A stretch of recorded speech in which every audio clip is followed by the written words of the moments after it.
僕はそのバイクレースに没頭した僕がどうやって車の方に変わっていったかというところなんですけれども、元ワールドっていうバイク屋でね、もう日本一も取った後はですね、すっかりそこの社長も、バイクレースの熱が冷めてしまって、もう日本一になったんで、もうできればね、僕に貸してくれてるそのバイクをね、売りたいかったんですよね。その頃ね、ちょうどね、僕は事故したんだな。事故したの。街中で。僕は優先2車線の道路を走ってたら、横から車が飛び出してきて、バーンとぶつかって、両足右手を骨折するというね、事故を起こしたんですよ。事故をして僕が入院してる間に、その僕が乗ってた NSR50 をですね、元ワールドの社長が売り飛ばしてしまいまして、そこでね、僕の人生の転機が現れるんですけども、僕ちょうどその時、ちょっとドリフトがしたいななんて思い始めてて、で、いとこのケンちゃんにですね、いとこのケンちゃんが走り屋だったもんで、いとこのケンちゃんに相談したんですよ。特にセブンのアンフィニが欲しいと、相談したらですね、ケンちゃんが、そんなのやめとけと。86を買いなさいと。86を買って、峠走って、これ上りはもちろん、下りでも、パワー不足を感じてきたら、初めてそこでステップアップしなさいと。いうね、話をしていただいて、なるほど、つって、納得してですね。で、86を買ったんですよ。最初86買うの嫌だったんですよ。なんかね、ボロいし、遅いし、ね、かっこよくないし、つって思ってたんですけど、買ってしまうとですね、もうすっかりこう、愛着が湧いて、そこから86を5台乗り継ぎました。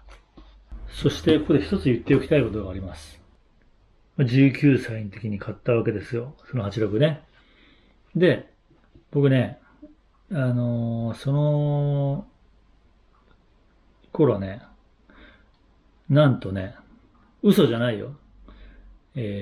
豆腐屋で働いてたんですよ。豆腐屋。久保田食品っていうね、豆腐屋さんで働いてたんですよ。で、いつもね、僕は配達し、朝4時から昼12時まで働いて、で、午後は、帰りにハイタイヤを拾いに行ったり、近所のショップに寄ったりとかして、で、家に帰って、ちょっとだけ昼寝して、夜、峠に走りに行くという毎日を過ごしたんですけども、ある時、配達中にですね、休憩時間に車の中でヤングマガジンを読んでたら、そのイニシャル D っていう漫画がね、始まったわけですよ。もともとそのバリバリ伝説を読んでたんでね、重野秀一さんっていうのは、名前は知ってましたけど、重野秀一が今度は車の漫画を始めたんだと。で、峠、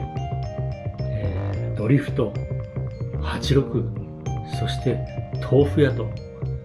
いろんなところがね、僕と共通する、ところがあったんで、おいおいおいと、読んでる僕も思ったけど、広島中の走り屋が同じことを思って、みんながね、僕に、あれお前のことかと言ってくるぐらいの、ことになりましたね。でも、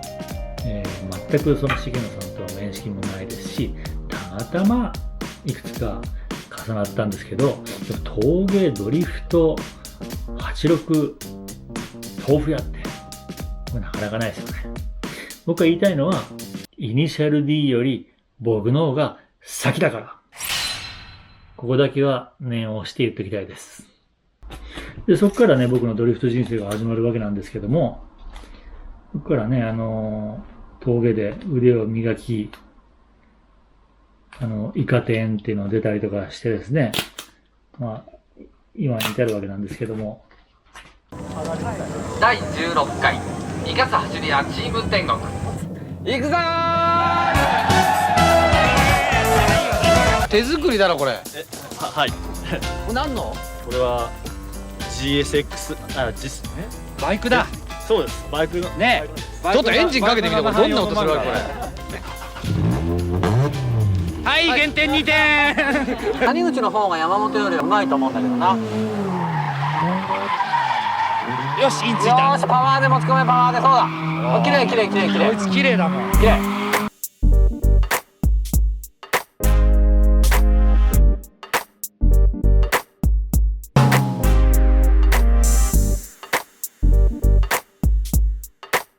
まあね、この日実はね、結構不機嫌だったんですよ。っていうのはまずね、四国のアサンサーキットに行きました、広島からね。で11時集合ということで、広島はね、朝早く夜中のうちから出て待ってたわけですよ。8月のクソ暑い日に。そしたらなかなかビデオオプションスタッフが来なくて、11時集合だっていうのに、昼の1時ぐらいに来たんですね。でやっと来たよと思ってるところに、コジョイナーっていうのがねはい、撮影するからみんな集まってみたいな感じで、くっそ生意気になんか言ってたんですよ。でその時点で僕は結構ね不機嫌で、イカ天のビデオにね、この顔撮影するとこあるんですけども、いきなり不機嫌な顔してます。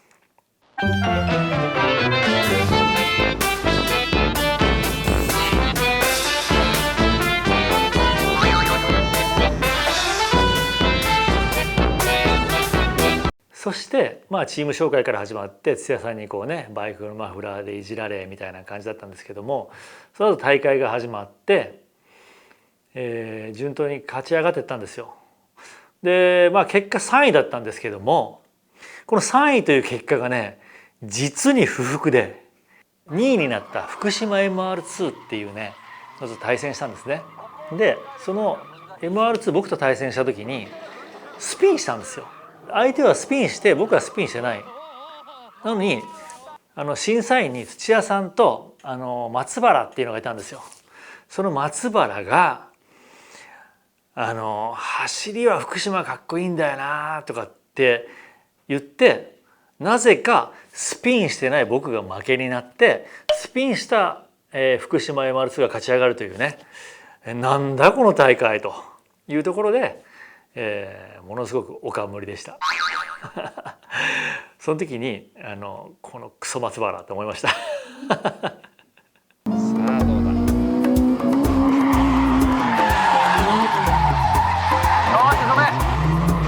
そうだ、うまい。アクセルワークがうまいな。うま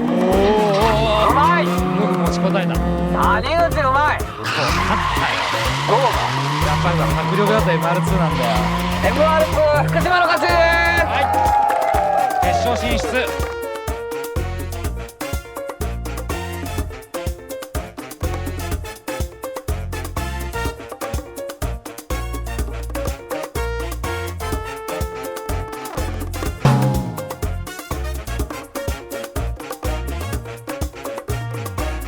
僕とね同じチーム員の奥直樹っていうのとですね2人で行ったわけなんですけども、その当時ね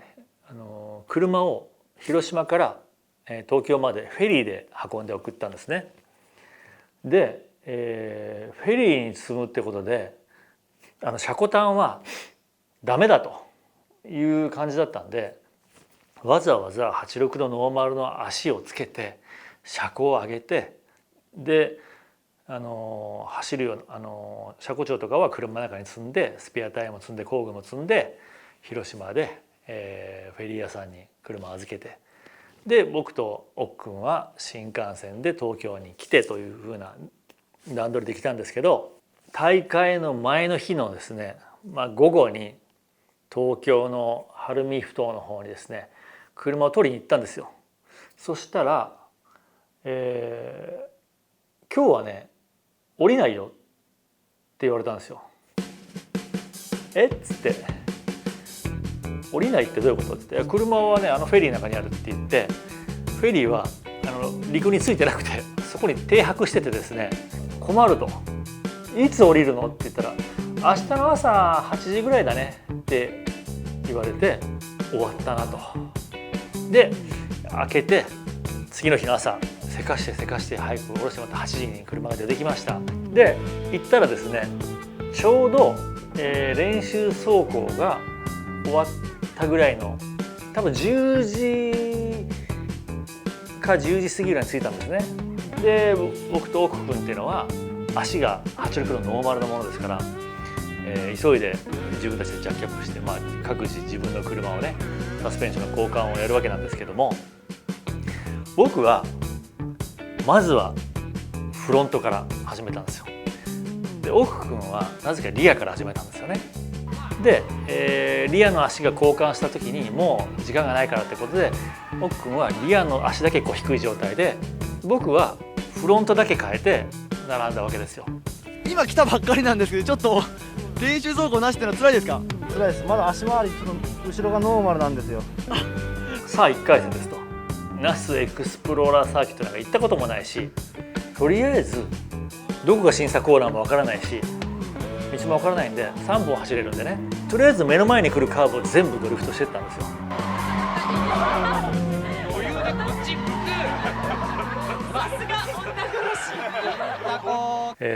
そこはさすが天才派だ。その時のね、映像を見てもらったら僕がねこうドリフトして審査員席前、その土屋さんとクソ松原の前を通る時にですねこうね審査員席をこうね見てるんですよ、ちらっとこうね。それはこうドリフトしながらああここが審査コーナーか、あそこ審査員かっていうのをですね見ながら走ってたんですよ。でその審査員たちが「何こっち見てやがる」って広島の女殺しみたいなこと言われましたけども、事情はそんな事情でした。そしてですねその全国大会、結果は3位という結果だったんですね。なんとですね決勝戦が奥直樹、野村健、谷口信輝、この3人でね決勝戦をね行うことになったんですよ。すごくないですか？遅刻してきて練習もしてない広島の86の2人がですね決勝戦ですよ。野村健っていうのはですね皆さんご存知ないかもしれませんけどもね変わった人ですよ。そして自己採点的にはですね野村さんはとてもいい走りしてました。で谷口もとってもいい走りしました。で奥君に関してはちょっとラインが違うななんて僕は思ったんですけども、なぜか僕だけ、落とされて、また野村さんと奥君で決勝戦をもう一回やったっていうね、その時の結果は奥君が優勝したんですよ。で野村さんが2位、僕が3位という結果でね、これがねまたね納得いってない僕から言わせてもらったら、右カーブ左カーブをね振り返して左をなるべく1本でつなげていきたいと。でも86のパワーじゃちょっとなかなか厳しいんですけど、でも、クリップを舐めそしてアウトに膨らまして次クリップを舐めっていうところのこの全体的なバランスをね僕はきれいにやってるんですよ。で奥君のは1つ目を振って2つ目を振って早く踏み出してるから早く外に膨らんでいって外に膨らんで1回戻ってまっすぐ行ってもう一回左を流していってるんですね。僕からしたらそれはラインがおかしいと、って言うんだけど思ってるんだけど、審査員はそれを早くから踏んでるからいいというね、わけのわからん審査をしてましたね。チャンピオン奥そして谷口そして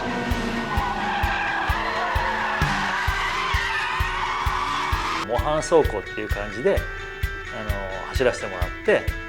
で僕の車に車載ビデオとか積んでですねこう車内のね走ってる映像をね、撮ったらその当時みんなねほとんどの人がこうやって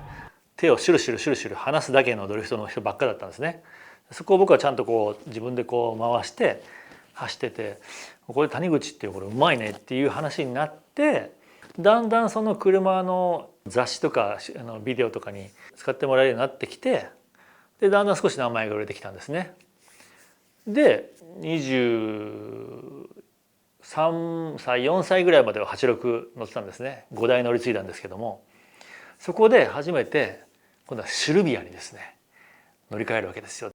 一音が出て乗らせてもらった時にこれは86じゃもうかなわないなっていうことに気がつきまして、いよいよですね僕が24歳の時にシルビアに変わるんですね。僕にとって86とはですね、本当に、車の基礎的なところ、車の構造もですし、車を乗るためのね、ドライビングテクニックを磨くということをですね本当にこう勉強できた車だし、そして